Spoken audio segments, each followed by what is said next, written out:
యోగ్యుడైన సేవకుడు ఏమి కోరుకుంటాడు?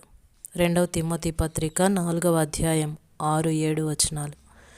నేనిప్పుడే పానార్పణముగా పోయబడుచున్నాను. నేను వెడలిపోవు కాలము సమీపమయ్యున్నది. మంచి పోరాటం పోరాడి తిని, నా పరుగు కడముట్టించి తిని, విశ్వాసం కాపాడుకుంటుని. సైనికులు ముసలితనంలో తమ ఇళ్లకు తిరిగి వచ్చేసినప్పుడు తమ దేహానికి ఉన్న గాయపు మచ్చల్ని చూపించి తాము పాల్గొన్న యుద్ధాల గురించి చెప్తుంటారు.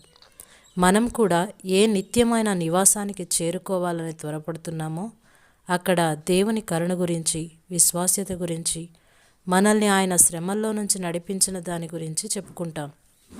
ధవళ వస్త్రాలు ధరించిన వారి మధ్య నేను నిలబడి ఉంటే నన్ను చూపించి, ఇతను తప్ప మిగిలిన వాళ్ళంతా మహాశ్రమల కాలాన్ని అనుభవించి ఇక్కడికి చేరుకున్న వాళ్ళని సాక్ష్యం రావటం నాకు సిగ్గుచేటు కదా.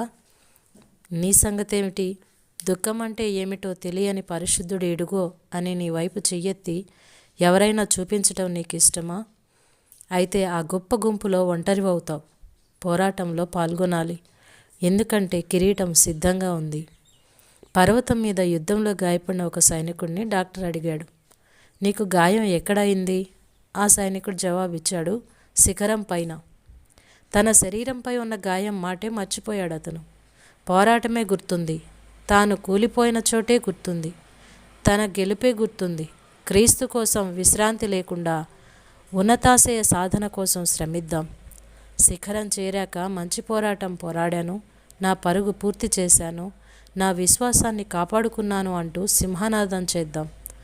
నీ పని సంపూర్ణం చెయ్యి, ఆ పైన విశ్రమించు. విశ్రాంతి దేవుడిచ్చేదే, ఆ విశ్రాంతి శాశ్వతమని గుర్తించు. దేవుడు నీ దగ్గర పతకాలు, డిగ్రీలు ఉన్నాయా అని చూడడు, నీ గాయపు మచ్చల్ని చూస్తాడు. ఒక వీరుని గురించి రాసిన పాటలో ఒక వచనం, అతని వీర ఖడ్గానికి అలంకారాలేం లేవు, అన్ని గంట్లు తప్ప. సేవలో తనకి సంక్రమించిన గాయపు మచ్చలు తప్ప ఇతర అలంకారాలను ఏ యోగ్యుడైన సేవకుడు కోరుకుంటాడు?